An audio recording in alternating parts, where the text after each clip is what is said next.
Hello guys, welcome to success की 98। आप सभी का बहुत बहुत स्वागत है हमारे यूट्यूब चैनल सक्सेस की 98 पे। और ये लाइफ साइंस का क्यूज है जो कि क्विज नंबर ये 43। जी हाँ बच्चों, 43 नंबर का क्यूज है। और अभी तक जिन बच्चों ने 42 तक का क्यूज अटेंड नहीं किया है वो प्लीज जाएं हमारे प्लेलिस्ट में और वहां जाकर आप सभी इन सारे क्यूज को अटेंड करें। जी हाँ, ये सारे के सारे क्यूज आपके एग्जाम के पॉइंट ऑफ व्यू से बहुत ही ज्यादा इंपॉर्टेंट है, इसलिए आप हमारे साथ बने रहिए और ये जीव विज्ञान की क्यूज नंबर 43 को अटेंड करें। और क्वेश्चन का आंसर आप साथ ही साथ कमेंट बॉक्स में जरूर करें ताकि आपको क्वेश्चन अच्छे से याद रहे और क्वेश्चन आप एग्जाम में करके आओ। तो चलिए देखते हैं हम पहला सवाल। चलिए, which of the following oil is gaining popularity as the cooking option in the India.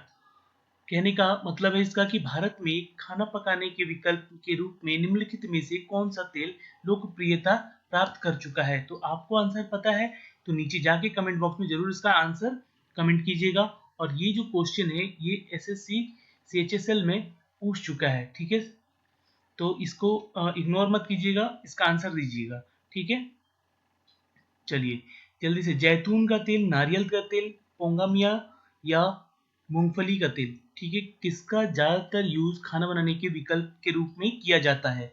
तो बच्चों जिसको आंसर पता है वो कमेंट कीजिएगा और जो बच्चे अभी तक हमारे चैनल को सब्सक्राइब नहीं किए हैं वो प्लीज सब्सक्राइब कर लें और हमारे साथ जुड़ जाएं ताकि हमारे चैनल पर जितने भी क्यूज हो रहे हैं चाहे वो फिजिक्स साइंस के हो या लाइफ साइंस के हो या फिर आपके जीके जीएस के हो, ठीक है, या फिर आपके मैथमेटिक्स यानी कि मैथ्स की सर जीतू सर लेते हैं और रीजनिंग की क्लासेस मिस ना करें, हमारे साथ जरूर बने रहें। आपके एग्जाम के पॉइंट ऑफ व्यू से बहुत ही ज़्यादा इंपॉर्टेंट है बच्चों, ठीक है।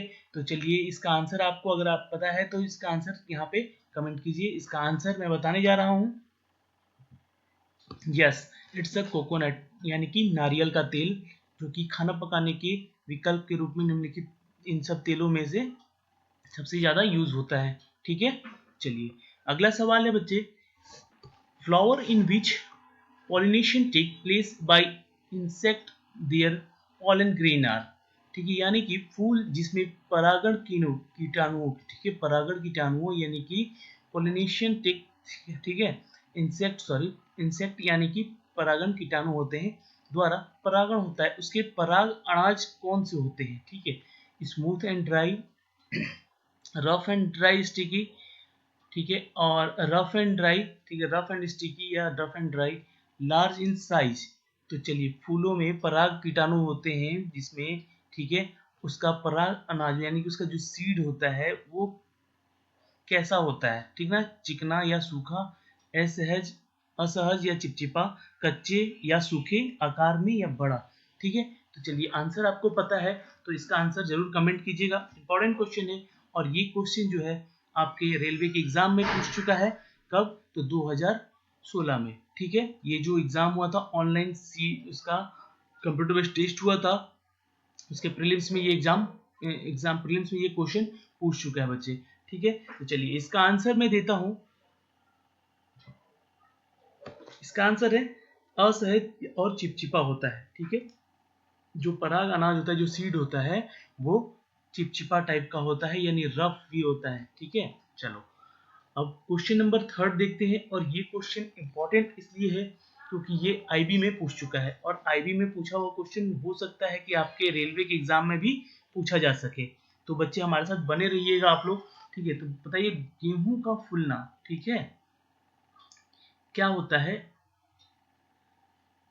रेशमे, ब्लिकिन, स्पाइक या पेंड्यूलकल, ठीक है। तो देखो इसका आंसर है बच्चों, इसका आंसर मैं बता दूं, इसका आंसर है बच्चे डी यानी कि पेंडिकल, ठीक है। अब ठीक है, इसका आंसर है डी पेंडिकल्स, ठीक है, यानी कि इसके जो कण होते हैं वो उसके कारण गेहूं का जो सीड होता है ना वो एकदम फूला हुआ रहता है, ठीक है। चलो अगला हमारा सवाल है कि which of the following plant only produce seed but not fruit. कौन से ऐसे पौधे हैं जो केवल बीज पैदा कर सकते हैं लेकिन फल नहीं। तो क्या वो गन्ना, अखरोट, साइकस या बादाम। तो अगर आपको आंसर पता है तो आंसर कीजिएगा, और ये भी इंपॉर्टेंट है क्वेश्चन, ठीक है, ये क्वेश्चन भी आ चुका है आपके एग्जाम में, तो नोट करते रहिएगा सारे क्वेश्चन को भी आप लोग साथ साथ, और आंसर भी कमेंट बॉक्स में करते रहिएगा। क्वेश्चन को पढ़कर आंसर कीजिएगा, तो हो सकता है कि आपके एग्जाम में आपके लिए इजी बन जाएगा ये आंसर। चलिए, तो इसका आंसर है बच्चे सी, यानी कि साइकस। ओके, चलिए अगला हमारा सवाल है, the fleshy thalamus is eatable in mango, orange या टोमेटो, एप्पल। तो अगर आंसर पता है बच्चे तो इसका आंसर जरूर कीजिएगा, इंपॉर्टेंट क्वेश्चन है। चलिए, इसका जल्दी से अगर आंसर पता है तो आप आंसर कर सकते हैं बच्चे। तो देखो, मांसल्स जो होते हैं ना, मांसल होते हैं जो, यानी कि फैट युक्त होते हैं, थैलमस खाद्य किसमें होते हैं सबसे ज्यादा, तो ये होते हैं, सॉरी, मांसल यानी कि फ्लेशी थैमस, ठीक है, यानी कि मांसल थैलमस जो खाद्य होते हैं ये सबसे ज्यादा एप्पल में पाए जाते हैं, ठीक है। ये कहते हैं कि apple is a pome and the edible part is the प्रिजुकैप इज द फॉल्स फ्रूट, ठीक है। ये ऐसा फल होता है, जैसे मान लो इसका कोई पार्ट कटा हो, ठीक है, इसका मान लो ये पार्ट कटा है, और इसकी जो बीच का जो पार्ट होता है, ठीक है, ये जो बीच का पार्ट होता है वो सबसे ज्यादा फ्लेशी थैमस होता है, ठीक है, जो कि खाने युक्त होता है। ये उसके बीज नहीं, इसके बीज मत समझिएगा, जो ये पार्ट होता है, ठीक है, यानी कटा हुआ पार्ट, ये ईटेबल होता है, ठीक है, खाने योग्य होता है। ओके, नेक्स्ट, चलिए आंसर है एप्पल। और ईटेबल पार्ट ऑफ लीची, लीची का खाद्य हिस्सा क्या होता है, तो एंडोस्पर्म, पेरिस्कैप, सीड कोड या कंप्लीट सीड। तो अगर आंसर पता है बच्चे तो जल्दी से जल्दी कमेंट कीजिए, नीचे कमेंट बॉक्स में जाके आप सभी कमेंट कर सकते हैं अपने आंसर को, ठीक है, अगर आंसर पता है तो। और जिन बच्चों को क्वेश्चन अच्छे नहीं लग रहे हैं तो वो बच्चे प्लीज, मैं तो रिक्वेस्ट करूंगा कि आप लोग पढ़े ही नहीं, वीडियो मत देखें हमारे, कोई इशू नहीं है, पर कमेंट जो उल्टे सीधे करते हैं आप लोग कमेंट में, वो इट्स अ बैड थिंग, ठीक है, ठीक है, नहीं समझ में आ रहा आपको, हो सकता है कि मैं सबसे बुरा आपको समझा रहा हूँ, तो बाकी सब बच्चे जो है जिनको समझ में आ रहा है उनके लिए तो अच्छा है ना, कि चलो इतनी बुरी चीज़ों को समझ पा रहे हैं, तो अच्छी चीज़ जब पढ़ाई जाएंगी उनको तो वो बहुत अच्छे से समझ लेंगे। तो इसलिए किसी को डिमोटिवेट ना करें आप लोग, रिक्वेस्ट है आप लोगों से, ठीक है। कमेंट बॉक्स में जाके आप लोग कमेंट ऐसे ना करें कि दूसरों भी बच्चे जो है डिस्टर्ब रहें, ठीक है। ईटेबल पार्ट ऑफ लीची क्या है, तो बच्चे वो है एंडोस्पर्म, ठीक है, तो endosperm is the tissue produce inside the seeds. जी हाँ, ये ऐसे होते हैं एंडोस्पर्म, जो एक तरह के टिश्यू होते हैं जो कि कहाँ होते हैं, इनसाइड द सीड्स, बीज के अंदर होते हैं। मोस्ट ऑफ द फॉलोइंग, यानी कि most of the flooring plants following fertilising, ठीक है, it's surround that एम्ब्रो and the provides nutrient, ठीक है, ये न्यूट्रिएंट हमें मिलता है इनसे सबसे ज्यादा, इसलिए ये ईटेबल है। अगला सवाल है बच्चे कि which part of pear is eatable, तो इसके ऑप्शन है फ्लेशिथेमस, स्पोरस यानी कि बीजाणु, या फिर दोनों, ठीक है, फ्लैश थेमस या पॉड, ठीक है। ये फ्लैश थेमस है, देखो कुछ कुछ क्या है ना कि जो आ, हिंदी में इनका जो उच्चारण हो रहा है, ये बोटेनिकल यानी कि लगभग बायोलॉजिकल टर्म है इनकी, तो ये सही नहीं भी हो सकते, पर जिन बच्चों को नहीं समझ में आता उसको इंग्लिश का देख सकते हैं, इंग्लिश सही रहता है यहाँ पे, ठीक है। और जो बच्चों को हिंदी में प्रॉब्लम हो रही है उसको मैं समझा ही दे रहा हूँ, ठीक है, तो आप आंसर किया कीजिए, सिर्फ अपने कमेंट बॉक्स में जाके देखिए सातवां का आंसर क्या होगा, आप बता सकते हैं। तो which part of the pear is edible, कौन सा भाग हिस्सा होता है नाशपाती का खाने योग्य, तो वो होता है बच्चे ए, यानी कि फ्लेशी थेमस। तो फ्लेशी थेमस मैंने आपको बताया कि क्या होता है। चलिए अगला सवाल है, बौने पौधे को लागू करके लंबा बनाया जा सकता है, ठीक है, जो शॉर्ट हाइटेड प्लांट्स होते हैं यानी कि ड्रॉप प्लांट्स होते हैं, can be made taller by applying which, gibberellin, ऑक्सिलिन, ऑक्सिन, साइकोटिन, ठीक है, या डॉर्मिन। तो बच्चे अगर आंसर पता है आप सभी को तो नीचे जाइए यहाँ पे कमेंट बॉक्स में, वहां पे कमेंट कीजिए आंसर, और सारे के सारे क्वेश्चन जो हैं ये आज की जो पैटर्न के जितने भी क्वेश्चन है ये सारे आपके एग्जाम में पूछे जा चुके हैं बच्चे। तो कोशिश कीजिएगा कि ज़्यादा से ज़्यादा आंसर सही दें और ऐसे ही क्वेश्चन पूछेंगे, ठीक है। अगर रेलवे का मेंस होता है, जो ग्रेजुएट लेवल का होता है एग्जाम, उसमें मेंस भी होता है, तो उसमें हो सकता है कि क्वेश्चन आपको ऐसे पूछे जाएं जीएस से, ठीक है। चलिए, तो इसका आंसर है बच्चे बी यानी कि ऑक्सिन, ठीक है। चलो तो ये ऑक्सिन पूछो होता है क्या, ठीक है ना। Auxin are the class of the plant hormone with some morphogen like characteristic, उसकी कैरेक्टरिस्टिक्स को दर्शाता है, किसके, the class of plant hormone, ठीक है, पौधों के हार्मोन के बारे में, ठीक है, ऑक्सिन जो होता है। चलो अगला सवाल है कि which of the following gas come out during the photosynthesis. तो ये कल मैंने जो चैप्टर कराया था उसमें फोटोसिंथेसिस से कुछ चैप्टर से कुछ क्वेश्चन थे, जिन बच्चों ने नहीं देखा होगा लास्ट वीडियो देख लें। प्रकाश संश्लेषण के दौरान निम्नलिखित में से कौन सी गैस निकलती है। तो बच्चों ये सभी को पता होना चाहिए, ये है ऑक्सीजन। जी हाँ, जब प्रकाश संश्लेषण की प्रक्रिया होती है तो उसमें से पौधे जो होते हैं ऑक्सीजन गैस छोड़ते हैं, ठीक है। चलिए आंसर है ए। अगला सवाल है कि which of the following statement is false, इसमें से कौन सा स्टेटमेंट है जो कि गलत है। तो देखो कह रहा है कि प्रकाश संश्लेषण सूर्य की रोशनी से उपस्थित होता है, ये सही बात है। CO2 का उपयोग प्रकाश संश्लेषण के दौरान किया जाता है, पौधों के द्वारा किया जाता है। और O2 जो है, ठीक है, O2 प्रकाश संश्लेषण के दौरान प्रयोग किया जाता है, यानी ये गलत है, पौधों के द्वारा नहीं किया जाता है। प्रकाश संश्लेषण सिर्फ पौधे कर सकते हैं, ह्यूमन बॉडी नहीं कर सकता है, इसलिए इसका आंसर है सी, ये गलत है यहाँ पे, ठीक है। और O2 प्रकाश संश्लेषण के दौरान बाहर आता है, ये सही है, यानी कि ए, बी और डी तीनों सही हैं और इसका आंसर है सी, यानी कि ये गलत है। ओके, क्योंकि स्टेटमेंट इज फॉल्स पूछ रहा है, क्वेश्चन ऐसे भी पूछ सकते हैं एग्जाम में घुमाकर, ठीक है।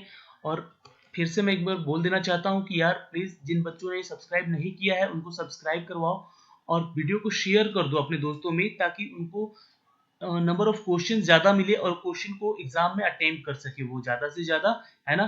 तो चलिए अब इसके साथ हम अगला सवाल देखते हैं कि 11 क्या कहता है कि the oxygen in photosynthesis is released from CO2, H2O, both CO2 and H2O, या फिर क्लोरोफिल, ठीक है। तो प्रकाश संश्लेषण में ऑक्सीजन से जारी किया जाता है क्या, तो वो होता है H2O यानी कि जल, ठीक है। ये जल कौन ग्रहण करता है या जारी करता है, तो पौधे, ठीक है। ये प्रकाश संश्लेषण की प्रक्रिया में ये जल को यानी कि H2O को ये जारी करते हैं ऑक्सीजन, ठीक है। चलिए ऑक्सीजन से, ठीक है, प्रकाश संश्लेषण की प्रक्रिया में ऑक्सीजन से इन्हें H2O प्राप्त होता है। अगला सवाल है कि which gas is initial for photosynthesis, प्रकाश संश्लेषण की कौन सी ऐसी गैस आवश्यक है, प्रकाश संश्लेषण की प्रक्रिया में कौन सा ऐसा गैस आवश्यक है। O2, CO2, N2 यानी कि नाइट्रोजन, CO यानी कि कार्बन डाइऑक्साइड, कार्बन डाइऑक्साइड नहीं कार्बन ऑक्साइड, ठीक है। तो इसका आंसर है बच्चे बी यानी कि CO2 carbon dioxide, CO2 is the right answer. Note कर लीजिएगा, इंपॉर्टेंट क्वेश्चन है और ये क्वेश्चन आपके एग्जाम में 3 बार पूछा गया है, ठीक है, कि प्रकाश संश्लेषण की प्रक्रिया में कौन सी गैस की सबसे ज्यादा आवश्यकता होती है, तो वो कार्बन डाइऑक्साइड की। अगला सवाल है कि an element present in chlorophyll, chlorophyll में मौजूदा एक तत्व है जिसको क्या कहते हैं। तो देखो कैल्शियम नहीं हो सकता है, ठीक है, क्योंकि क्लोरोफिल में कैल्शियम का मात्रा नहीं होता है, ठीक है। S for I think S for sulphur नहीं है और इसका आंसर है Mg यानी कि मैग्जीन, ठीक है। ये I think yes this is your answer C, Mg, ठीक है। तो ये क्लोरोफिल में सबसे ज्यादा मौजूद होने वाला एक तत्व है। चलो अगला सवाल है, नोट कर लीजिएगा इसको, इंपॉर्टेंट है ये भी question. Most of the photosynthesis process occur in blue and red region of light, in the blue and orange region of light, in the green and yellow region of light, in the violet and orange region of light, यानी कि अधिकांश प्रकाश संश्लेषण की प्रक्रिया में होती है क्या, ठीक है। क्या होती है बच्चों, आंसर दीजिए जल्दी से नीचे कमेंट बॉक्स में जाके, सारे के सारे आंसर का आपको कमेंट करने हैं, कोई भी एक ऐसा क्वेश्चन नहीं जो इंपॉर्टेंट नहीं है, इसलिए सारे के सारे क्वेश्चन को आप अटेम्प्ट कीजिएगा, ओके। चलिए इसके बाद हमारा आखिरी सवाल है, इससे पहले कि इसका आंसर मैं दे दूं, इसका आंसर है ए, यानी कि प्रकाश का नीला और लाल क्षेत्र होता है। अधिकांशतः प्रकाश संश्लेषण की प्रक्रिया जो होती है प्रकाश का नीला और लाल क्षेत्र में होता है ना। यानी कि जो प्रकाश संश्लेषण जब सबसे ज़्यादा कब होती है, जब प्रकाश का जो कलर है वो ब्लू होना चाहिए। तो ब्लू कब होता है, तो आप सुबह के टाइम देखोगे, जब मॉर्निंग टाइम एकदम जब लाल किरणें आती है सूर्य से एकदम, या फिर जब सूर्य अस्त होता है उस समय जब लाल रेड लाइट आता है मतलब सूर्य के द्वारा, तब सबसे ज़्यादा प्रकाश संश्लेषण की प्रक्रिया पौधे द्वारा की जाती है। अगला सवाल है कि which of the following gas is absorb during the photosynthesis is. प्रकाश संश्लेषण के दौरान निम्नलिखित में से कौन सा गैस अवशोषित होता है। ये अभी क्वेश्चन रिपीट हो चुका है और ये दोबारा इसलिए मैंने दिया है ये क्वेश्चन को, क्योंकि ये सबसे ज़्यादा बार आया हुआ क्वेश्चन है। ठीक है, ये आपकी एसएससी में, रेलवे में, ठीक है, और आपके जो यूपी पुलिस वाले जो बच्चे तैयारी कर रहे हैं उनके लिए भी इम्पोर्टेंट है, और इन सब में पूछ चुका है ये क्वेश्चन एक बार। ओके, तो इसका आंसर है बच्चे कार्बन डाइऑक्साइड। ठीक है, तो आज के लिए हमारे वीडियो में इतना ही था। हमारे साथ बने रहने के लिए आपका बहुत बहुत धन्यवाद। सक्सेस की 98 को सब्सक्राइब कर लीजिएगा और बेल के आइकन को भी जरूर दबा लीजिएगा ताकि जो नोटिफिकेशन है आपको मिल सके। तब तक के लिए धन्यवाद। वीडियो अच्छा लगे तो जरूर लाइक कीजिएगा, है ना। चलिए प्रमोट कीजिएगा यानी शेयर कीजिएगा वीडियो को, ठीक है, ताकि लोगों को मिल सके। इसका कोई चार्ज नहीं लगता है, आपका सब्सक्राइब करने में कोई चार्ज नहीं लगता है, सब्सक्राइब कीजिएगा। ओके, तब तक के लिए धन्यवाद। मिलते हैं अगले क्यूज में 44 में।